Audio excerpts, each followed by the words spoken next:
Oh wait, I need to turn the music off. Whoops. That should be a thing that I do. All right. Hello, everybody. Here's the intro now.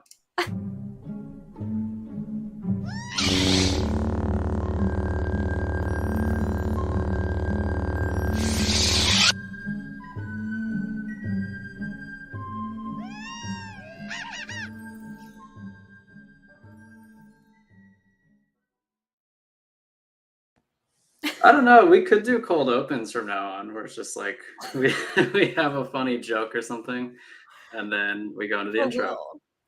Yeah. But welcome to the third episode of the Cat and Zach Show, Yeah. aka the Evil Ewok podcast. How are you doing on this very hot day in LA, Cat? Yeah, wait, no, I was so let down. I was gonna ask you about this because we were supposed to have a thunderstorm today. There was like a little percentage chance, and all morning it was like cloudy. I was like, come on, let's go. Let's go. I was praying for it. It didn't happen. But apparently we're supposed to have like a hurricane this weekend. I'm trying to manifest it. Guys, I would love a please hurricane. manifest this for us. We need it. We need to break the heat. We need it to not be triple digits anymore. We have But been I think living, we have been living in triple digits for like, what, 2 weeks now? It's maybe a week, but it's felt like 2 weeks. I think it has been 2 weeks. Yeah. And it's been awful. And I like they're telling us like, oh, don't use the AC too much. So yeah. All right. First off, I have a bone to pick with whoever came up with the stupid. Obviously, it's smart because it gets your attention and it gives you a heart attack every time. But the alert on the phone. yeah, like it's the equivalent to like the Amber Alerts or Silver Alerts for like missing elderly. That came up on my phone, and I was like, ah, like it totally just scares you, knocks you off guard for the rest of the day, and it's just like, hey, turn your air off, please. It's like you could have done this in a more totally. And way. it's like when I saw that, I was so upset because I'm like, how dare you? I haven't been using my AC all week. Go talk to Kim Kardashian or somebody, whoever's like, right? All the celebrities who are just overusing their water and their electricity. Like, go talk to them. Like, I'm not doing it. I'm not running the AC, guys. Like, it's not me. So yes. Oh my gosh, that is one thing about LA that blows my mind. It's just that some of the mansions and the compounds here, like that's the only way it can be described. Like the Kardashians literally don't they all live like right on top of each other, each with like these giant houses. It's like that's so horrible for the environment. I can't. I could go off, but I had the same thought. It hit me last night. I was like, I wonder who's really draining all of our energy here. It's not me. Let's break it down. It's not me. Oh goodness. But we got some of the usuals. We've got Charlie, Bird Church, Total Charn, Stanleys. The Stanleys. Welcome, folks. It's kind of light on Star Wars news again. I feel like I say this every week now, but we're in like this wasteland where there's nothing going on. We're almost out of it, but we thought we were going to have more to report today with it being D23, but alas, we are empty-handed. Yeah, Alex couldn't manifest any news down at D23, which is why he's not here. He's at D23. Not even his presence could help us. No, so we must persevere. We'll be talking some Rings of Power, some House of the Dragon, in addition to a couple Star Wars topics. So let's get into those Star Wars topics. The primary one is Lee Jong-jae from Squid Game fame is cast as the male lead in The Acolyte.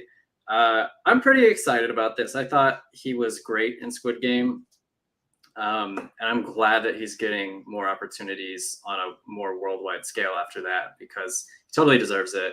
And South Korean film is actually very underrated. I highly recommend anybody to check out some of like their bigger films. But yeah, so he's going to be the male lead. I would say maybe like the co-star because we already have the other actress who's the lead. But what do you think about this, Kat? Are you excited?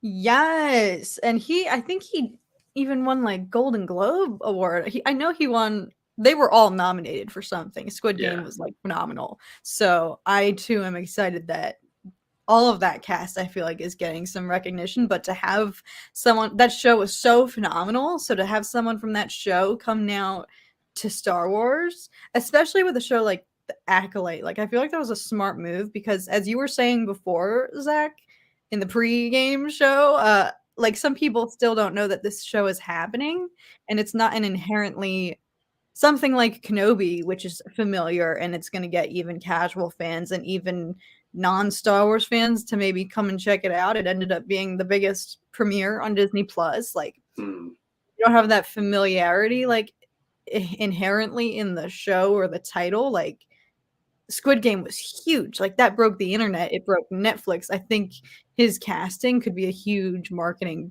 ploy to, like, get people to come and check out that show, because even some Star Wars fans don't know that it's what it is or that it's happening. Definitely. I think there is somebody saying he was going to be or asking if he was going to be a Sith Lord. I don't know. Like Kat and I were talking about this before we went live, but I don't think he'd play Plagueis. But we were kind of speculating as to whether or not Plagueis would show up in the show. It takes place about 100 years before Phantom Menace. Depending on Plagueis' lifespan, he could show up. Like we could finally get Darth Plagueis in live action, and I think that'd be really sick. Yeah, I mean, the opportunity is there. And I wouldn't mind if he wasn't necessarily a giant. I want Lee to have a big role, but I don't mind if Plagueis' role, even if we just get a little something, like that's better than nothing. But I don't need it to be like predominant throughout the show. I don't know, just because it's just so interesting because we literally know almost nothing about this show. I can't really speculate on anything because I don't know where to begin with the speculation. Like, I don't even know what the acolyte means. Like, I know what the word means, but like, I don't know. Like, is she the apprentice Sith, or is she like some like secret apprentice of like the of one of the Sith Lords or something? Like, what is she even a Sith? Like there's just so much we don't know. We don't know like how much this is going to follow the Jedi, if at all. We don't know anything really. So as to who he could be playing, it's just impossible to know. I think it'd be cool if he played a Jedi. Like if maybe we get his perspective is like as the co-lead, we follow the Jedi via his perspective, and then the main actress, we follow the Sith perspective. I think that'd be a cool dynamic. But again, yeah, exactly. And then they come together at some point and fight or work together. I don't know. That's actually a great point. And Tom and I were actually talking about this on Dork Discourse last night. But he made the point like that's something that we haven't seen yet in Star Wars shows so far. Dual main characters, something to break off, like different plot points, so that you're not just traveling with the same group of characters throughout the whole show. And like that's something that Rings of Power has. That's something that Game of Thrones and now House of the Dragon is like known for. Like, let's hop around, see different things. It's such a big, especially during an uncharted time period, like when the Acolyte's going to be taking place. Like, take advantage, introduce all these new actors, new characters, and like show different paths, different storylines. Like, shake it up a little bit. So I hope you're right if there is a dual like protagonist storylines here. Well, I guess if someone's being, my biggest hope is that whoever, I just don't want to see a Battlefront 2 campaign gimmick again. I want whoever's the Sith to stay the Sith. God, I hate when they do that. Yeah, if she like converts after like 2 episodes to the Jedi, I'm gonna kill myself. Like, they need to stop doing this. Like, it is okay for characters to be bad. Like, it is okay, and it's interesting. But circling back to your previous point, my favorite part about like the Clone Wars was how we got to see so much of the galaxy and like different perspectives from different people who are on different sides. Like, we got to see like the bounty hunter game. We got to see things that were happening with the Separatists, with the Jedi, with the Senate, like all kinds of things. Like, the criminal underworld. It was so cool. Like, and that's what I love when it comes to Star Wars, because it's such a big galaxy and there's so much going on at any one given time. So that's what I hope we get with this show. Something that's more wide scale, something that is like Game of Thrones, where we see different things happening at once, and then eventually they all affect each other and come together in some crazy way. That's what I want. Like, I'm tired of these, oh, we're gonna follow like this crew of rebels, or we're gonna follow like one guy and his little baby thing. Like, I they need to do something different, just to diversify a bit, because it's getting old for me personally. Yeah, Yeah, the you make a good point in Stanleys. Clone Wars. That's half of the appeal of Clone Wars, and that show feels so expansive because you go to 50 different planets and you're following different people every episode arc. That's such a good point. Yeah, Clone Wars. Let's hope. We can only hope. Make villains bad Hope again. is all Yeah. we have.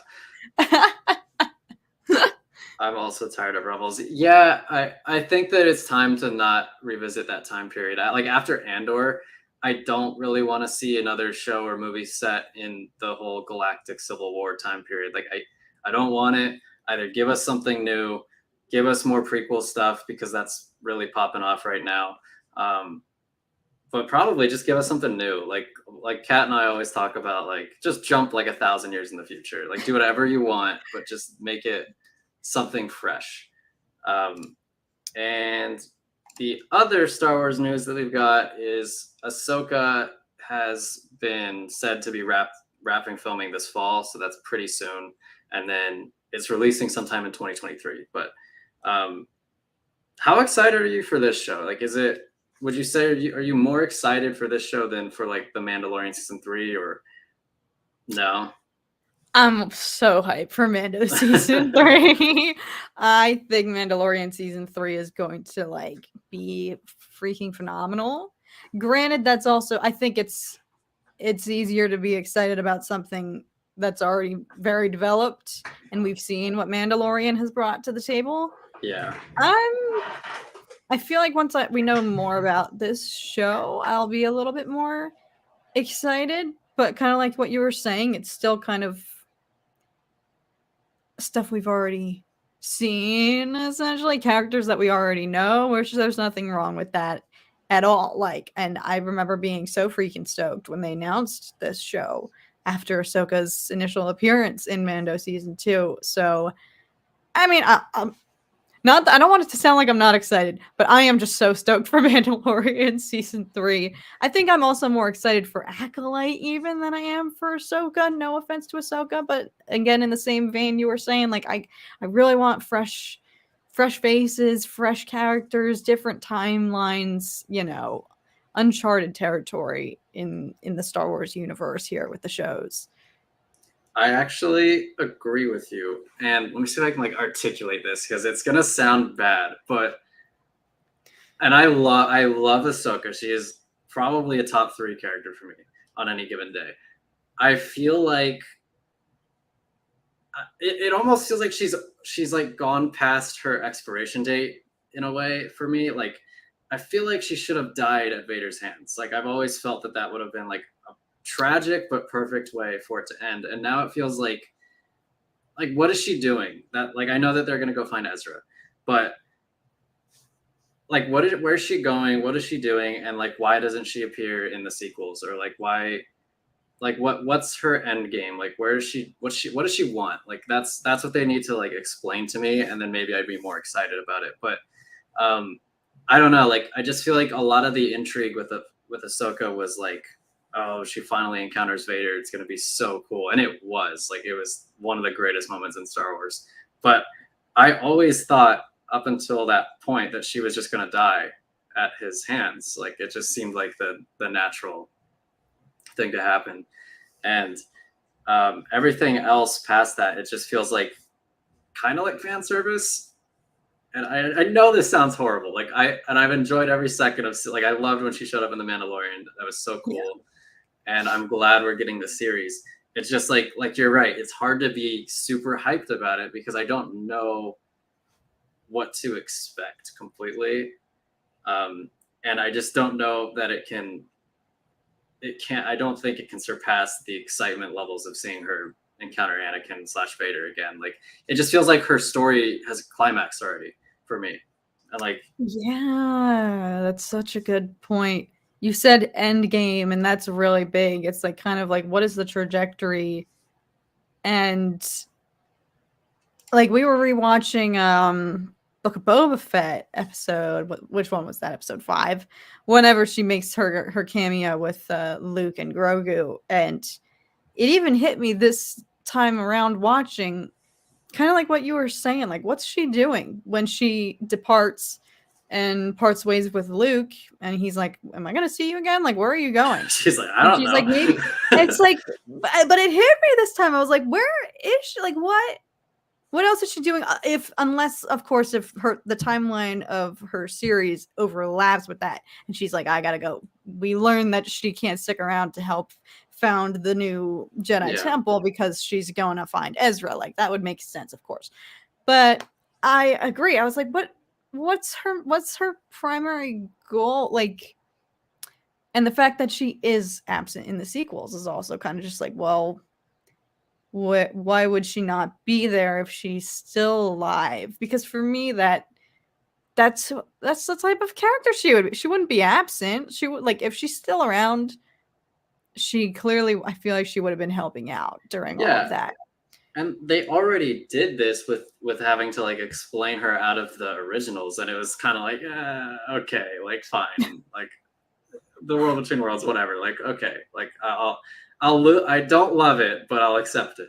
And so like if they're gonna have to either kill her or do something like that where she's off dealing with something that's so important that she's not there for the resurrection of Palpatine. It's just like it all circles back to like the failure that is the sequels to me. Like if the sequels didn't fail so tremendously and have to force this Ahsoka storyline into the corner to like she's got to squeeze between all these different obstacles to explain why she doesn't show up or like why she's never even mentioned or anything. Like if they were just a little more inclusive with like some of the animated stuff and like some of the more deeper lore, I think they would have set themselves up better in the future for the things that they could do. Now that you're talking about it, do you think she's gonna die? I mean, Stanley's just made that comment. Like, is the purpose of the Ahsoka show to be her end game and explain some of why she's not present down the line? Like, I didn't think about that. I heard that Rosario Dawson was already lobbying for a second season, so I don't know if she dies in this first season. But what I would do is I'd probably kill her off, so that you don't have to. I can't believe we're talking about. I know, like I feel so terrible because I'm not even kidding. She's like my third favorite character. It's probably like Darth I know. Vader, This doesn't sound like how we all truly feel about it. So if you had told me back in like three years ago that we were going to be talking about, well, how's Ahsoka going to die? Like, I wouldn't have believed you that we're at a point in time where this is what we're discussing. But you're right. There needs to be some sort of end game for her. I don't know, but that is going to be soul crushing. See, that's the problem. A lot of people are not going to be happy. See, because I kind of liked when The Rise of Skywalker and we hear her voice and everyone jumps to the conclusion like she's dead. Oh my gosh.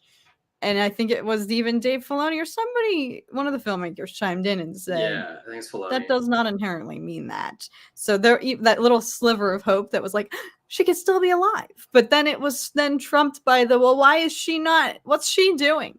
Like, why is she not helping? So what's she up to, man? What's she doing? Yeah, like I'm torn because that will stink if and when we ever watch Ahsoka's eventual death. Because she is a beloved character, and there is something nice about characters like not dying and being immortal. Like I loved that she did survive in Rebels, the duel with Vader, because I would not have been able to like handle that. So we'll see, I guess. Yeah, like I think My connection's kind of bad, but I think one of my biggest issues is that currently everybody she had a strong connection with is dead. Like all the characters that she was closely tied to, I guess, besides like Bo-Katan, um, and sort of Ezra, they're all dead. Like Anakin is dead, so that's why you need to bring Hayden Christensen back as a Force Ghost, I think. And then you need to definitely give her strong ties to like Sabine and Hera. Like you need to work on that in the show, because like I just feel like she's in a world that's passed her by. Like everybody she knows is gone, and I hope that they explore that, because that is sad. Like all of her friends are dead. Her master's dead. Her master betrayed all of her friends and then died. Got redeemed. I hope that there's like a strong, not a strong. I hope there's a lot of Anakin and Ahsoka in the show. I hope that they don't just do one scene, because I feel like you need more, because she's probably pissed at him, and she needs to like unpack that trauma a bit. So yeah, I do have faith in that, because with Dave Filoni at the helm, and we know that Ahsoka is his child, I'm sure there's something magical in the works there to unhash some of that. But I hope. I hope so too. Welcome, Ty the Beast. He says he doesn't remember subscribing, but hi, welcome on in. Yeah, we're talking about Star Wars, specifically the Ahsoka series. But honestly, like I think that's probably it. I don't think there's anything else to say about the Ahsoka series until we get a trailer. Which, I mean, who knows when that will be? Yeah, we were talking about this before we started, but like we're not really thrilled with how Lucasfilm markets. They seem to wait a year and a half to release any trailers for anything, and I just feel like it's not the right way to build hype. But that's just I will me. give it to them. Andor seems to be not an exception, but they seem to be taking different tactics. For example, like reviving Rogue One and restreaming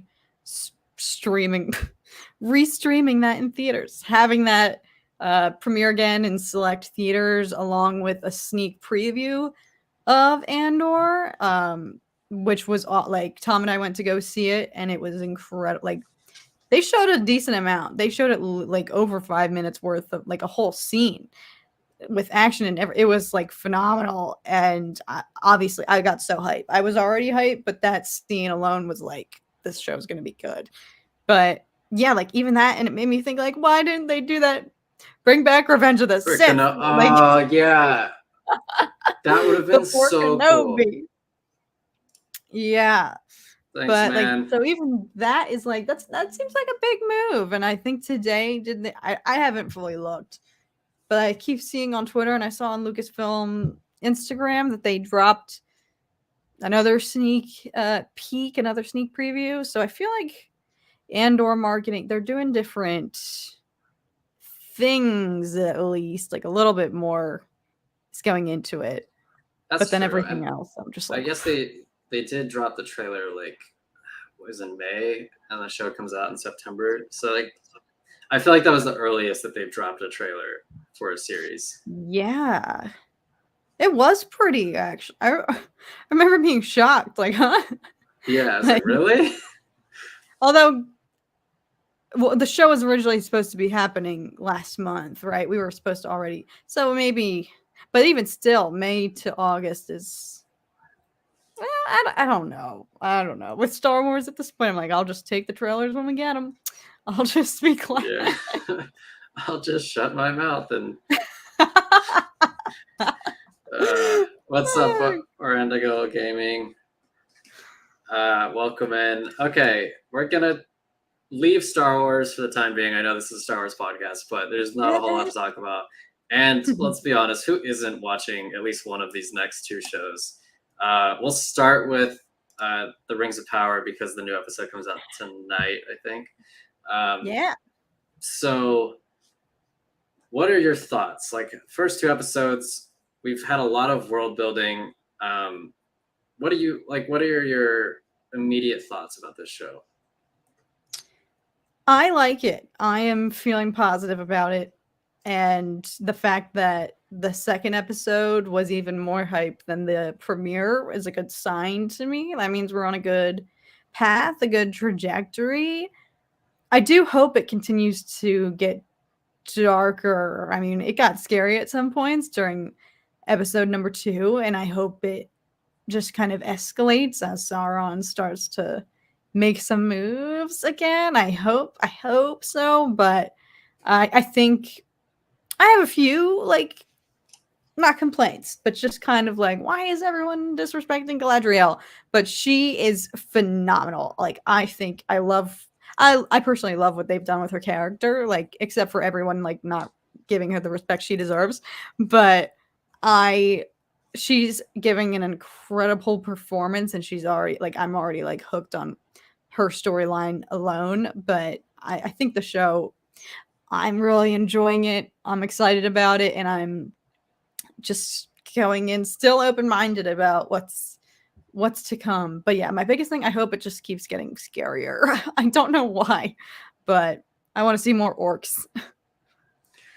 Yeah, so we're gonna try. I feel like we'll try not to spoil too much. It looks like there's a couple people who haven't seen the first episodes, but honestly, in terms of like spoilers, there's not much that we could even really like spoil because it's gone really slow. It's taken its time, and mostly it's just like we would be talking about characters that you don't know about. So there's nothing like big that's happened. I think it's okay. I think it's okay. Like, it's not the train wreck I was scared it was going to be, but I also don't think it's good yet. But it is just the first 2 episodes, so I'm giving it some leeway. I guess my biggest complaint before I get into some of the things I like is that I just kind of think it's a little boring. Like, it's not that engaging to me. And a lot of people are like, well, it's a slow burn. Like, you just have to be patient. It's like, well, I would direct you to House of the Dragon, which is also a slow burn, and I feel has been much better at doing that, at executing a slow burn. Or like Better Call Saul, which is a slow burn throughout like the whole series, and it's much more engaging than these first 2 episodes of Lord of the Rings. It's not bad. I do like Galadriel. I don't like how people are like, that's not how Galadriel is. That's not true.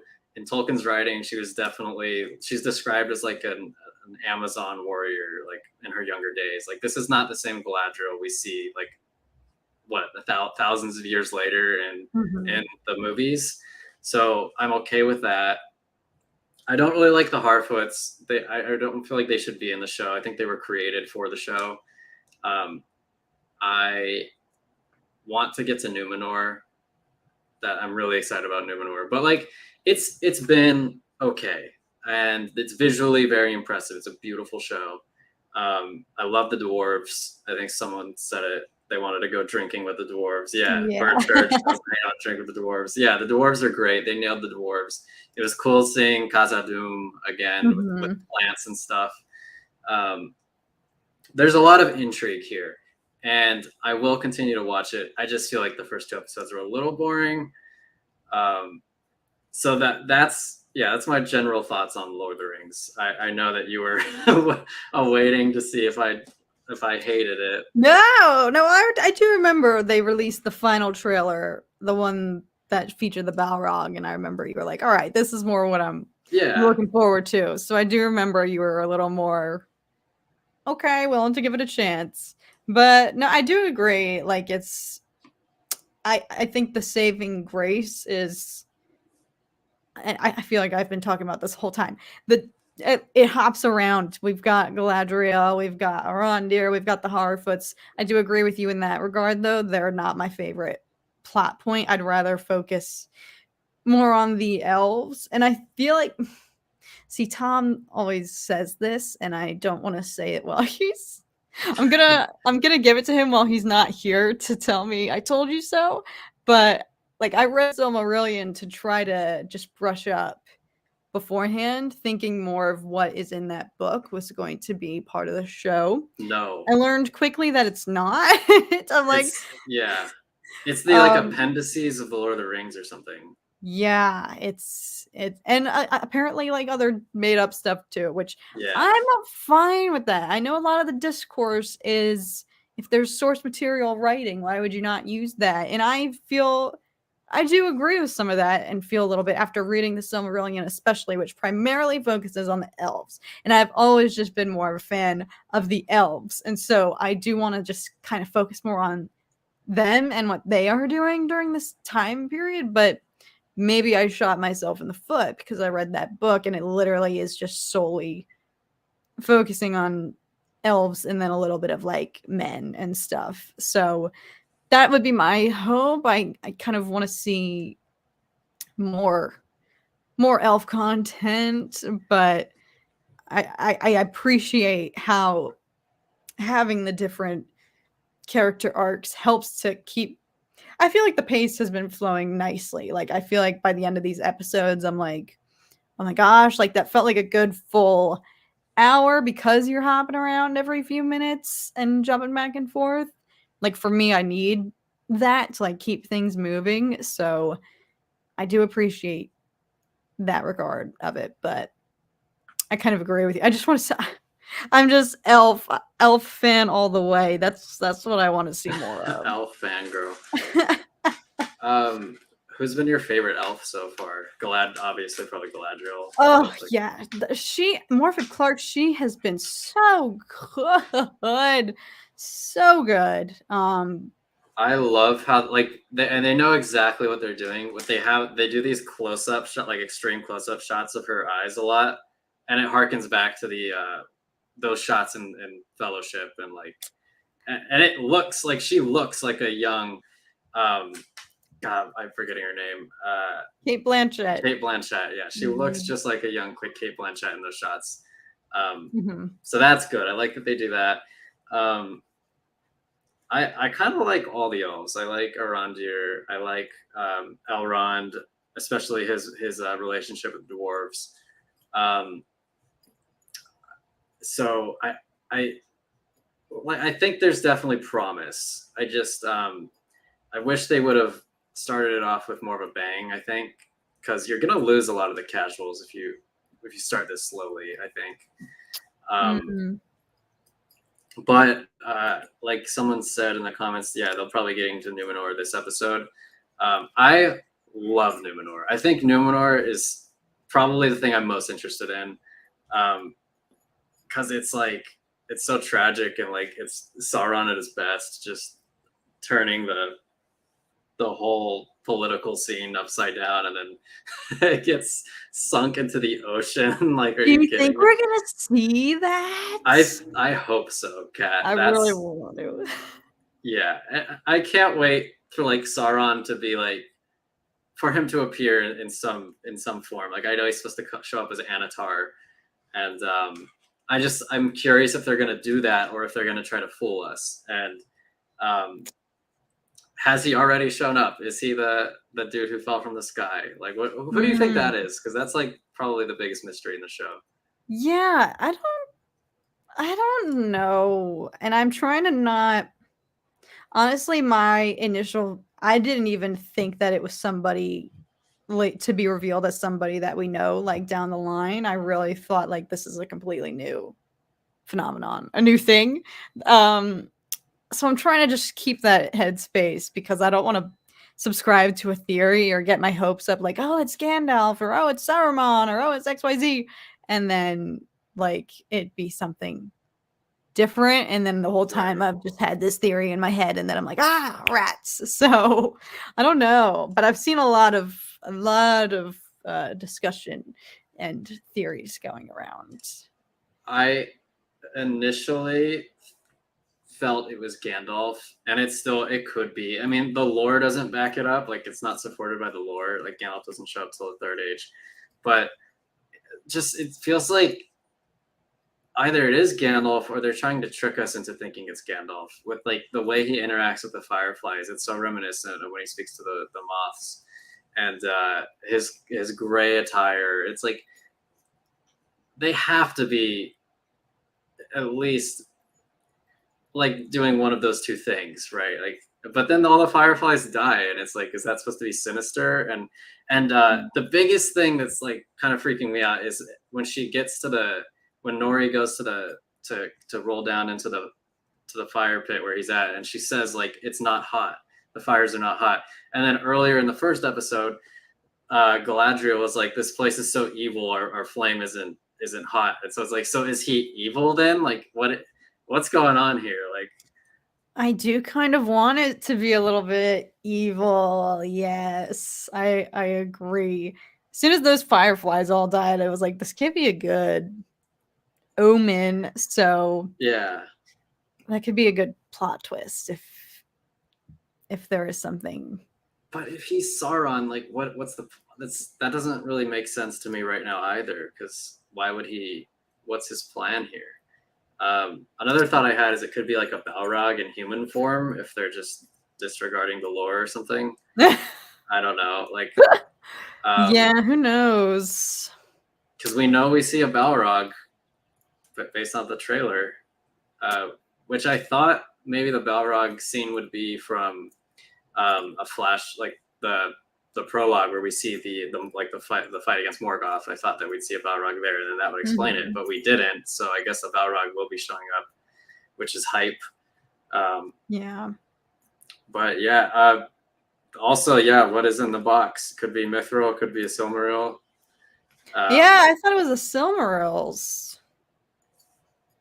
I was like, please show us, because I just want to know what they look like. Yeah, they did the whole like Pulp Fiction thing with the case. Yeah.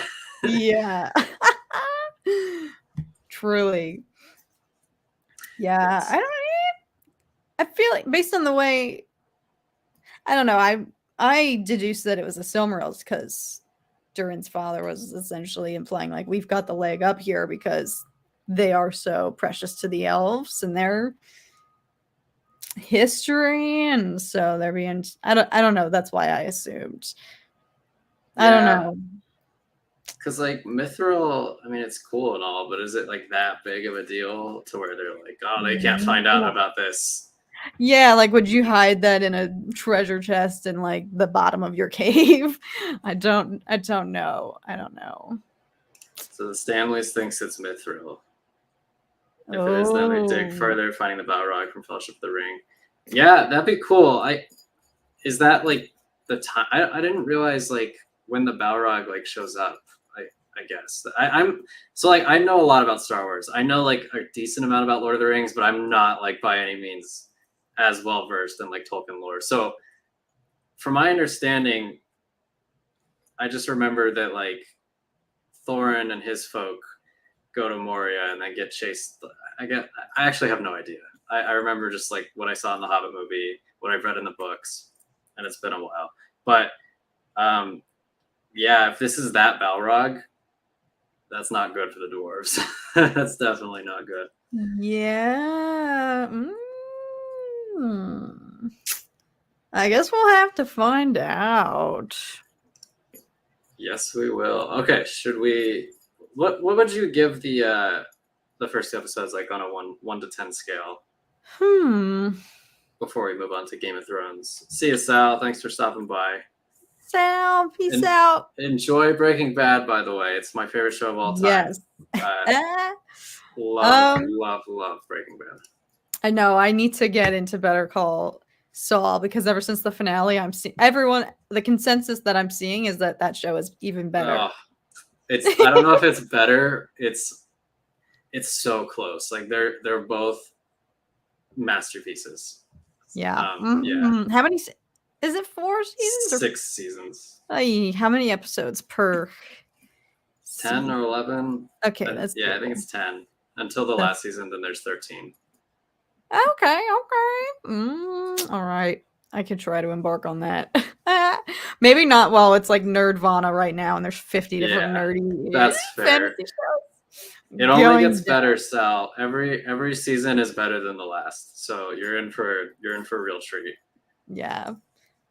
But I think I would say 7. 7 out of 10 for Rings of Power. But I say that with a confidence that I think it's gonna.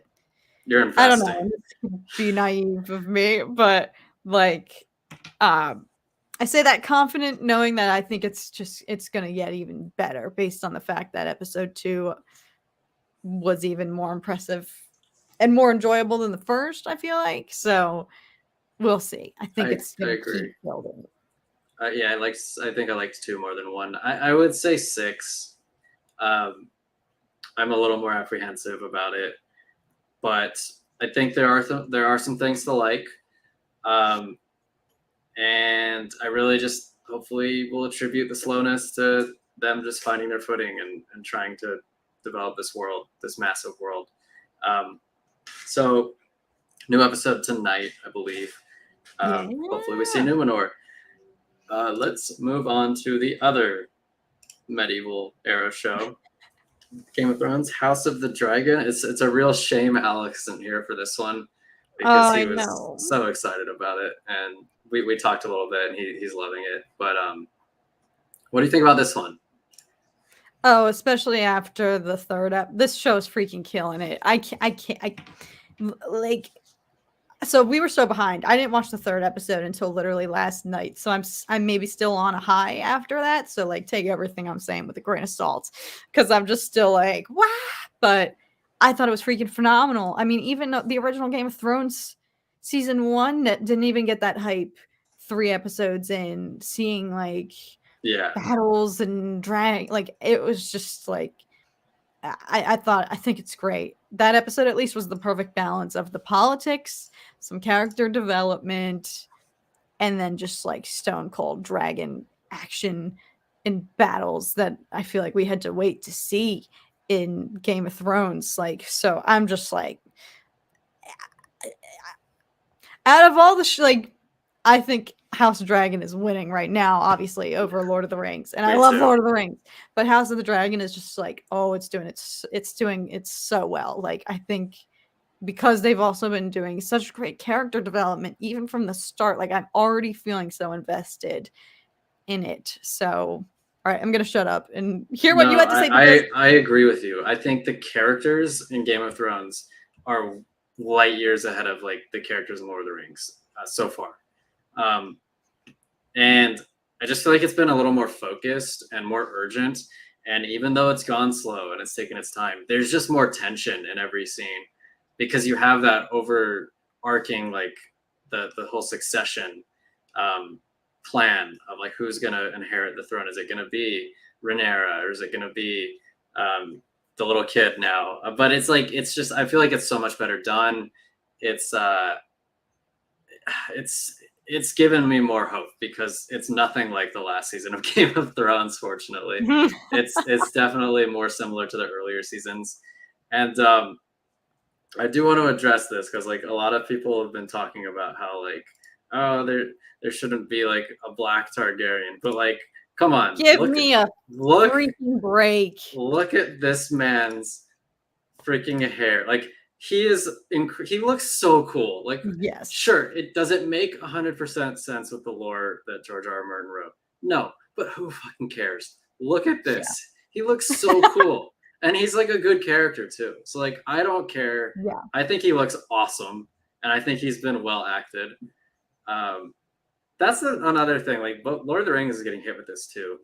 Oh my God. It's fucking embarrassing. Pardon my French. You guys know I don't use that word lightly on the channel, but yeah, it's an abomination. Like how I can't. I've officially lost it. Like with that, and it's the same people. It's the same people that are in the Star Wars fandom that bring us freaking down with all of their freaking. I don't like to use the term racism lightly because I think it's a huge accusation, and I think it does get tossed around a lot in today's day and age. Well, you're racist if XYZ. Like, I think it's a little bit deeper than that. However, it's blatant racist. Like, I can't. Please take it over because I will literally blow a fuse if I keep talking. Like, but it's the same people ruining it for every freaking fandom. It's like, I wish YouTube would take action like TikTok did with people like like TikTok is not afraid to silence people who, like we've seen it with what's his face, Andrew Tate, who got kicked off the app for spreading misogyny. Like YouTube and Twitter need to start doing. This sounds so It's bad. I I believe in don't free speech, but I I don't can't. know Like, why we do this every big show. It's like we do this the same thing, and like I get it. I think it's okay to say like, well, this isn't how it was in the lore, but like to be upset to the point of racism it's a different thing altogether. And like I I'm finding that like sure, when I first heard there's gonna be black dwarves, my first thought was, well, that doesn't make sense, but it's fine. And now that I'm watching the show, I don't even care. Like I like Disa or whatever in Lord of the Rings. She's really cool. Like I think she's great. I just don't care. Like it just does not matter to me as long as the characters are good. It's yes. and I'm with you. I'm so tired of doing this every single time. And then like It's the getting show, worse. Like, yeah. how is it getting worse? And then the shows have to like, and the cast, they all have to like release a statement condemning racism as if it's like some like of course you need to condemn racism, but like why does the cast have to come out and say it? Why does the show have to do it? Like this is ridiculous. And then it like just distracts from the show itself, and it just makes it makes the fandoms look like shit. Like it makes us it like generalizes, and it's so hard to weed out the racists from people who just don't like the show, because then you like some people accuse the people who just don't like the show of being racist, and it's like no, those are not the same things. Like Exactly. so it's just a mess. It's so. I gotta give it to Amazon though, and the showrunners, and even the OG cast. We have Yeah. Elijah Wood and Sean Astin and everyone making statements rather quickly. Like I don't think we've even seen like it was. I don't think we've seen a company or a production studio, like obviously Star Wars has made statements, but I feel like Lord of the Rings here, they're really like coming all out to condemn it and just kind of try to nip it in the bud. But the fact it's 2022, it's almost 2023, and the Yeah. fact that I feel like things have this is I just can't wrap my head around the fact that this is still happening, which is why I haven't even tried to engage in that argument anymore on my channel, because I literally lose brain cells hearing people act like it is such a detriment to their well-being and their quality of life if God forbid there is a black elf or a black dwarf. You know what? They're probably just jealous because Arondir looks freaking good. He looks freaking badass. Like, get over yourself. Like, I don't care. I do not care about the lore. I saw people trying to make the comparison that it's the equivalent of if you were to not do a politically correct, like if you were gonna make an Asian film and not use Asian actors. It's like, why would you make a Star Wars film and not make the elves white? Okay. If you were gonna make brain. like a movie about King George and you made him black, then I'd be like, okay, like you're not doing historical accuracy. But like this is a made up world with made up people. Like yes, the elves are always described as being white, but like who cares? It does not matter to me. And yeah, like I see what Renegals Gaming is saying here. Like I would say like 95% of fans are not racist. Where I do think there's a problem, and this definitely happened with The Last Jedi, is when Lucasfilm and like Rian Johnson kind of just like were shotgun targeting any criticism about The Last Jedi and calling people man babies and blah blah blah. Some of those people just didn't like the movie, like me. It is like, why are you calling me all these bad things? Like I'm not racist. I just don't like the movie. So I think that needs to get better, and I think it has, where you're just targeting people who just have criticisms, valid criticisms. That should not happen. You should definitely clearly distinguish between the racists and the people who just don't like your movie. But yeah, it's just put such a damper on the release of these shows. Like, can we just watch anything and not have to worry about what color the people in it are? Why does that sound like such an impossible task? these, and it's seriously, and I don't want it to sound wrong, because I believe everyone should be allowed to have a YouTube channel. Everyone should be allowed to say what they want to say and have free speech and voice their opinions. But I firmly believe that some of these people have become so deluded because it manipulates you, thinking constantly, how can I crack the algorithm? What can I talk about? How can I fuel the fire just to get likes and views and feed my revenue? Like that, some of these people have gone too far to the point that it's like, where's your moral compass? I know, like you can't feel like this in real life. Like these people are talking like it is life altering, life ending casting. I know. God forbid. And it's like, it's not that big of a deal, but they blow it so out of proportion. And I'm just like, can't you see? Like, is it really worth sabotaging the entire fandom and making us look this horrible just for you to get views? Like, are you so beyond the point of reality? That's what irks me, especially as a fellow YouTuber. It's just like, because I know how it's also just upsetting. You make positive content, it gets 1,000 views. You make one negative video, it blows up and gets 100,000 views because they know that's what people want to see. And I just think we would be so much better off if I can't. It irks me so much. Like I truly just cannot.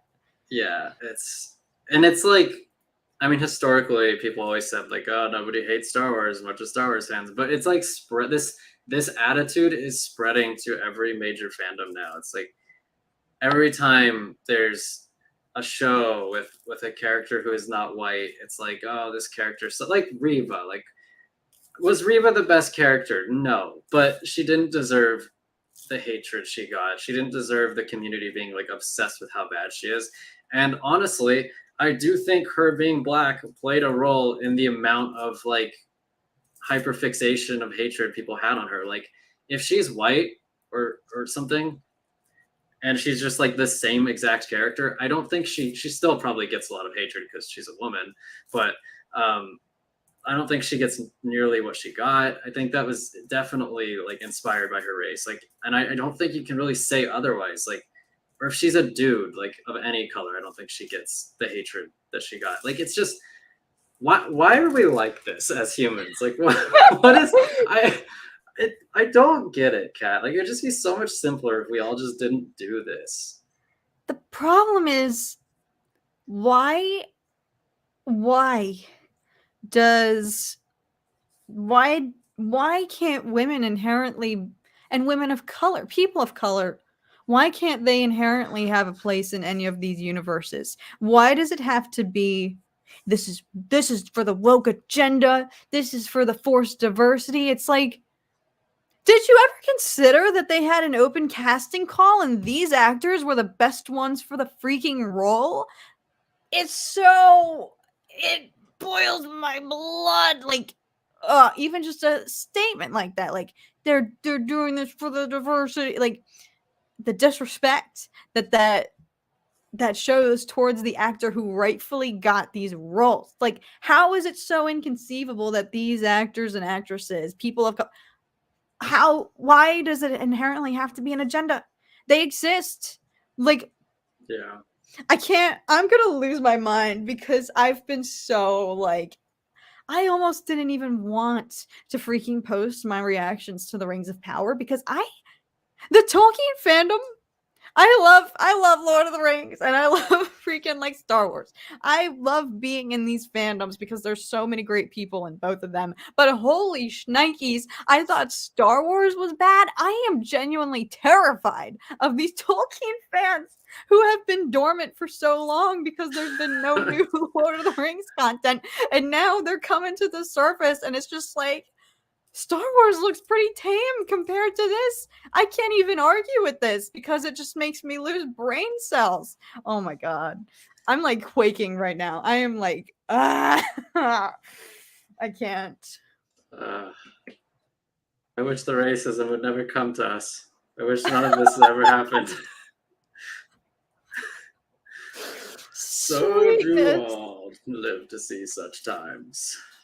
Yeah, it's bad. And I don't get it, man. Yeah, Sean, you did walk in on a ranting cat. I just why are fandoms like that? You said it the best, Zach. Why are we like this? Why are things getting worse? Why are things getting worse? I just I don't don't know. understand. I mean, like, it's like you said, like there are people of all colors on this planet. It's okay for those people to then be in movies. One thing I don't like that I feel like the racists use as like okay, see, is when studios will definitely like push diversity as like the main thing in their movie, and then the movie sucks because they didn't give a damn about the script or about the story. And then the studio will be like, "What, are you racist?" It's like, no, your movie is terrible. Or like, what are you like that one movie, like the most recent Charlie Angels. The whole movie was just like about men looking stupid, and then the director was like, "Well, you're all sexist because you didn't come watch this movie." It's like, well, you don't empower women by making men look stupid. That's not how you do it. Why would I want to go see the movie when you're gonna make my, I guess, gender looks stupid? It's like you empower women by making them good characters. That's not how you do it. So like that, I feel like hurts the cause because then you have the sexist racist going like, well, see, it is just this woke agenda. There are agendas for some movies, but not for every movie. I do not think Lord of the Rings has an agenda. I don't think Game of Thrones has an agenda. I think they just want to be a little more inclusive, and that's fine because this is America. I mean, this America is literally built upon taking people from all over the world of all different walks in life and throwing them into a pot and mixing it together. That's America. So for that to be reflected in our shows and our movies, it makes sense. Like it's totally fine, especially shows and movies that take place in fantastical worlds. Like whatever. Like there's dragons flying around. There are cave trolls. There are Yes, Balrogs. it's like elves aren't real. Do y'all know that? Like, it's it's infuriating. But yeah, no, especially after I haven't seen as much. I did see. I feel like the actor I saw tweeted the actor who plays Lord Corlys in Yeah, he was like, "There's dragons, and you're upset about a black guy." Yes, he was like, I look dang good. I He feel like looks so cool. Like he's one of the coolest like Game of Thrones coolest looking Game of Thrones characters I think I've ever seen. Like his hair looks so cool. Like he has the best hair in that show by far. yes, It's not even close. yes, yeah. No, I haven't seen as much. I'm not as in tune with the Game of Thrones fandom. I feel like the Game of Thrones fandom really dispersed after season 8. I feel like they're not as vocal on the internet. Yeah. The great thing about the Game of Thrones fandom is that they were all pissed with season 8. So like they were all on the same side. Like That's true. I don't It was think the collective. yeah, I don't think I've seen the Game of Thrones fandom at war, but like you, I'm not completely tuned into it. But like they seem pretty cool. Like I remember during the fiasco that was season 8, they got like mass donations going to like Amelia Clark's charity and then Kit Harington's charity to show them like, hey, we don't think it's your fault at all. Like we love you. We're not, all of this anger we have, it's not directed at you. Like they made very clear that it wasn't directed at those actors. So like I've always had great respect for the Game of Thrones fandom, and it sucks that they had to endure that terrible season. Yeah. I think like I don't know, especially watching this show, Charlie rocks. Yeah, I gotta give up Charlie, you're the Charlie best, man. again. He's definitely infinity snapped some haters out of my comment section for the Rings of Power videos. But yeah, I feel those super there's been a shift because House of the Dragon feels like an entirely separate thing. It's its own show, and it in no way my viewing of it is in no way impacted by however I feel about the way Game of Thrones concluded, And if anything, watching it has revived my love for like those feelings. Like that show is just so good. When it comes to fantasy television, like Game of Thrones is in the lead. Like in every department. I You want to know what the know, budget was for House of the Dragon because you know what's in the back of my head though? We're gonna get our hearts ripped out at some point from the show. Like, no, I don't mean like in terms of quality. Like, I'm already loving some of these characters, and if there's one thing about Game of Thrones, you don't want to get too attached to anybody. yeah, be careful who you root for. That's so Yeah. true. No, it hit me last episode when Damon was riding his dragon and they were shooting arrows at it. I was like, oh my god, I forgot that like the dragons go extinct. I was like, I cannot watch a dragon die Yeah. again in this show. And it hit So me. I was like, painful. But also, I was when we were watching like that exact scene when he's getting hit by arrows. I was watching with my roommate, and I was like, you know, I don't remember. I read Fire and Blood, so like apparently I know what happens to these characters, but I completely forgot. But so I was sitting there, I was like, yeah, I don't remember if he like survives or if he could die right now. And then my roommate was like, well, he's like the most notable actor on the cast. And I looked at him and I was like, so was Sean Bean, JT. So yeah, it's like nobody's safe. no one's safe. So it's That does not give you immunity in the world of Game of Thrones. yeah. In fact, it might make you more of a target. Yeah. Yes, Attachments Sean. are forbidden. We cannot have attachments. Yes, Sean. That's so true. No, I wasn't even thinking about that. And how do you feel? Because one of the best parts about Game of Thrones, and again, coming back to this subject, it does follow a lot of different families, settings, different areas of Westeros. The plot jumps around till there's eventually like 75 different storylines going on when Game of Thrones was at its peak. And so far, House of the Dragon has been a very more just familial, internal kind of pocket here with just the inner circle of the Targaryens and focusing more on the family and the succession. How do you feel about it's definitely a different approach, different tone. I like it. I think that I think that it's possible that it does become like Game of Thrones in the future where it branches off a bit more because I'm trying to remember back to early or like season 1 Game of Thrones.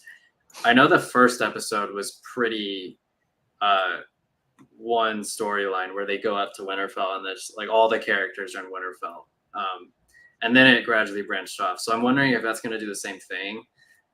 And we're in that like early stage where it's like, okay, let's just establish the core narrative before we spread the threads all over the place. Or if it's going to stay like this, I think either way, I'm okay because I've been very engaged. I've enjoyed all the characters. Like even like, I think Damon is supposed to be like the Joffrey-esque character where you like, he's clearly like kind of a psychopath, but really, yeah, but like I like him because he does have redeeming qualities. Like he's not a complete Joffrey.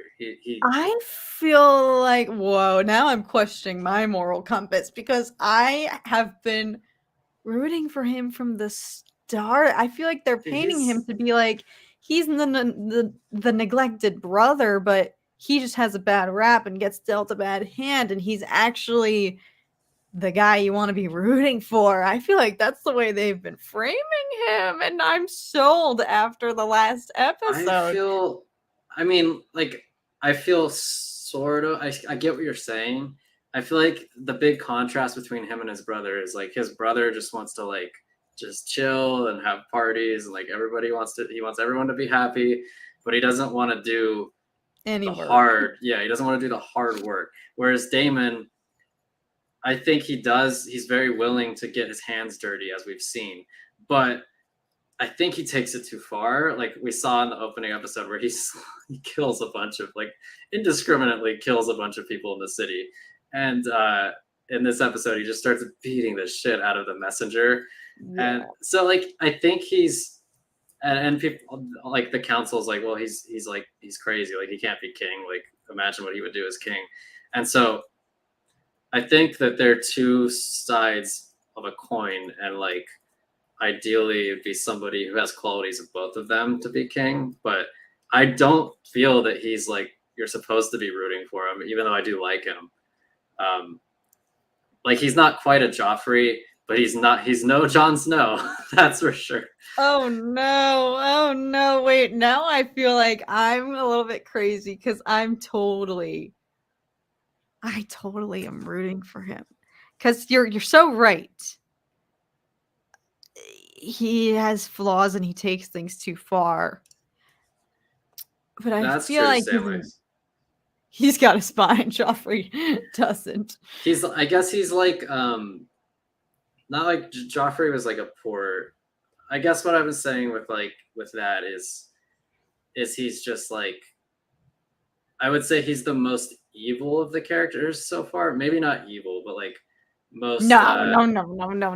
morally complicated. Maybe the hand to the king is also up there. Yes. Yeah. He is a weasel. He's totally He's so good though. He's so good. Like I like that. I like what they're doing with him. This is what's so this is why this show is winning. It's just the relationships, the acting performances, the character development.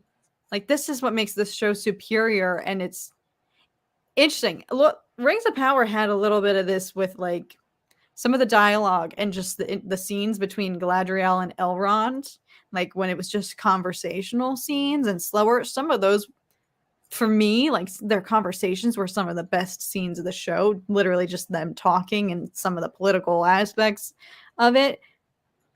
Game of Thrones like does that so well. Like just the characters, like you can just watch them in a room just having a conversation, and it's still like superior. I don't understand, but like even now, like we're just talking about how good the characters are, and it's only 3 episodes in. But you're so right. I've been like forgetting the fact that people die very unexpectedly in the world of Westeros. So yeah, I have to put my guard back up. For the 5, Barb's Basement. If Daemon is so big, why won't he fight me? I think you'd win personally. Like, how do you fight an entire basement?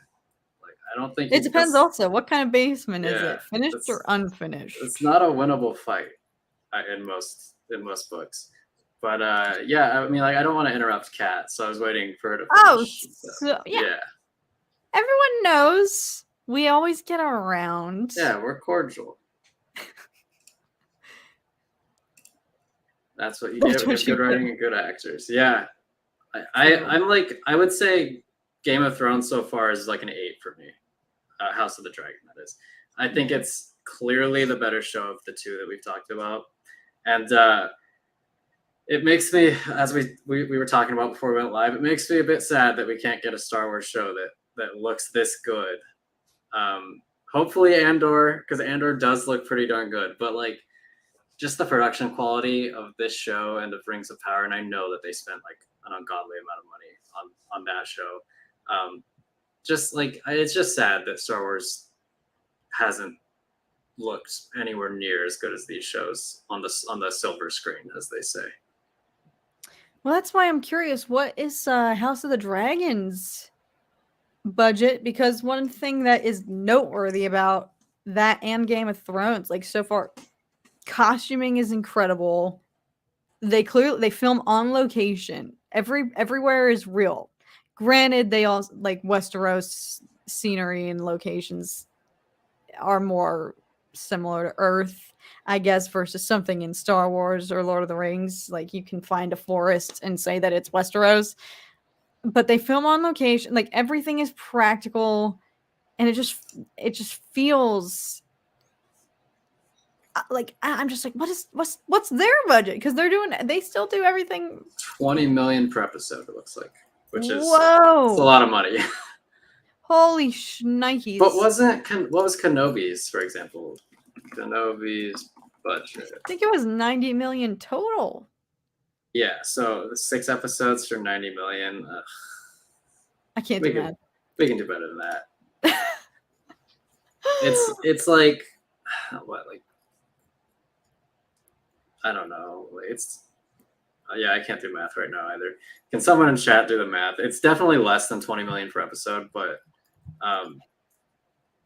even so, I think there's definitely a difference between how Game of Thrones and HBO in general, because HBO always has very high production quality. And I read that it has something to do with because Warner Brothers owns them, and Warner Brothers has access to a lot of like costumes, and like they have a lot of assets that HBO can draw upon that studios like Netflix and Amazon can't do, because they have to buy everything new, or they have to have things made, whereas HBO has like tons and tons and tons of like years of costumes to draw upon, and years of assets to draw upon because of Warner Brothers being such an old studio. Yeah, it's like 15-ish per episode, which I feel like it should have looked better than it did. Personally, I feel like you're in the same boat. Yeah, that's only $5 million difference, and they're significantly visually different. Oh. Yeah, I totally agree. Barb's Basement. Andor looks really good, and Kenobi, I always say it reminds me of like a PS2 cutscene or something. Like, it's just the quality's not there. And I was telling Kat earlier, I feel like one of the biggest aspects to that is the environments that they have. Some of the biggest moments occur in, whereas like when you have Obi-Wan squaring off against Vader, both times it's in like this dark dirt area where it's like it's just not very imaginative. Whereas like you have Anakin fighting Obi-Wan and Mustafar over like a lava river, and there's like things crashing down all around them, and it's very epic and imaginative. And the best they could come up with Kenobi is like, oh, let's have them fight in like this dirt lot behind a studio, and then let's have them fight somewhere out in the hills. And I feel like they could have done better, and it makes me sad that they didn't. I always try to like ask what's the reasoning. Like there's always got to be justification in my mind. I always try to dissect and be like, well, why? What is the motivation behind this decision to have their fight on this planet, for example? Like the aesthetics, the visuals, like what fueled this artistic choice? For example, like with Ahsoka, when her Leiku weren't as long as they are in animated form, there has to be a reason, and it's because of stunts, XYZ. Like I always look for like what is the justification for their artistic decision making. And I've thought so much about it with that final battle in Kenobi, and I still don't know. And now it just hit me, like throwback to when there were rumors that they were going to fight on Mustafar again, because there was that concept art. Yeah, right? The fire.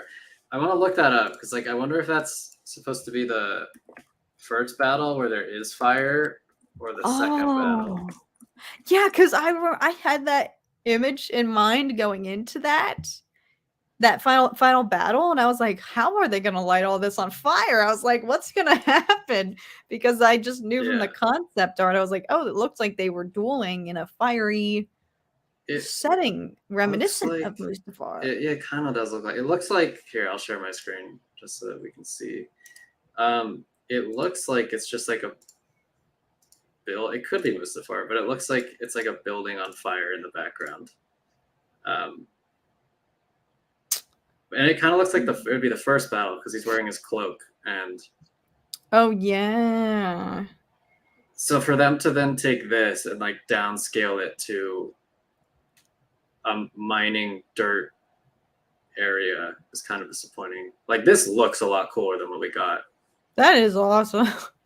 Like I remember when they dropped that pic, and I was just like, oh my gosh. Yeah, they're like a metal platform with things burning around them. That's so much cooler than what we got. And that just sticks with you more. That's so disappointing. I'm trying to be I think Andor, I agree. It looks amazing. It really does. And I hope we just get, I think Andor is also going to have different storylines, different characters. Just from the trailers alone, there's a handful of new characters in there that are not just, if anything, Aunt Cassian himself is not even the most heavily pushed character. Yeah, he's hardly in it. And even Diego Luna has said in interviews, he's like, don't let the title fool you, because there are so many other people in this show. This is not just Cassian's story. So I'm trying to just be. I have high expectations going in to Andor. I think it's. I wonder if we're gonna find out how Cassian Andor got his name. Cassian Andor. Cassian Andor. Yeah, I just don't really care about Andor as a character. Even if it's good, it will feel off having that show be better than Kenobi. She was. Rey was in episode 5 of Kenobi. No way! What happens in flashbacks? Yeah, maybe a Jedi in the background of a flashback. That's sick. Yeah, now I gotta go back and rewatch. Yeah, have you watched the making of Kenobi yet? No, I've not. I've not watched it. I'm kind of scared too. Like, I know it's gonna make me happy, but it's also gonna make me upset. It's gonna. Why would it make you upset? Because it'll be like, oh, why are you doing this? You could have made like they'll show how we filmed this one scene, and it's like, oh, you could have done better. But on the other hand, it'd be great to hear interviews with Ewan and Hayden and stuff. So I'll probably watch it. That's what I am. I'm looking forward to. Cassian Andor.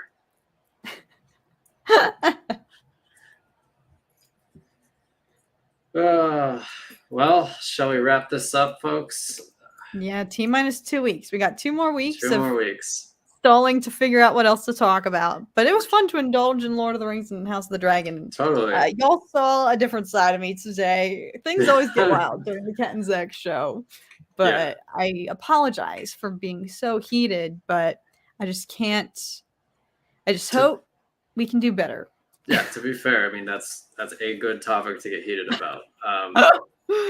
But yeah, just 2 more weeks of treading water, and then we will have new Star Wars to talk about. Very excited for that. But you know what's so funny? Last point.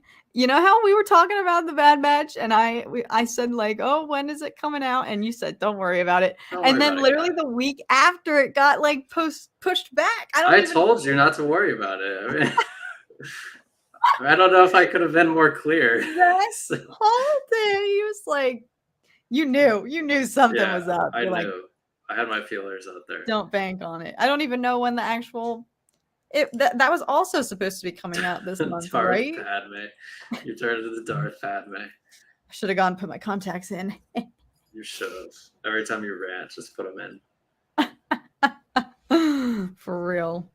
Well, anyways, folks, enjoy Lord of the Rings tonight if you watch it. Enjoy football if anybody is excited for football coming back. It starts in about 2 minutes.